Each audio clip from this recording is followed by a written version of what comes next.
লাভ পয়েন্টে গাছ লাগালো দুদক ও বন বিভাগ।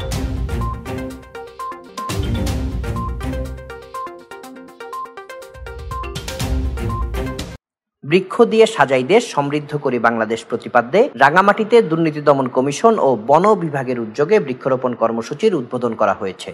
রোববার সকালে রাঙামাটির কাপ্তাই সংযোগ সড়কের লাভ পয়েন্ট এলাকায় প্রধান অতিথি হিসেবে উপস্থিত থেকে কর্মসূচির উদ্বোধন করেন পরিবেশ, বন ও জলবায়ু পরিবর্তন মন্ত্রণালয় সম্পর্কিত সংসদীয় স্থায়ী কমিটির সভাপতি দীপঙ্কর তালুকদার এমপি।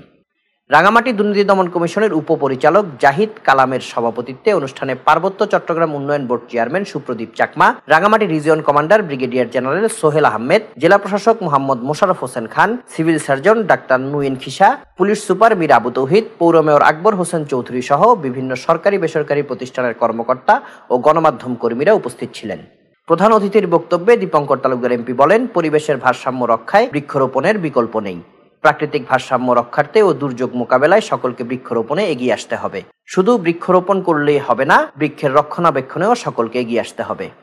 আলোচনা সভা শেষে রাঙামাটির কাপ্তাই সংযোগ সড়কের পাশে বিভিন্ন প্রজাতির বৃক্ষরোপণ করেন অতিথিরা। Desk report, CST TV।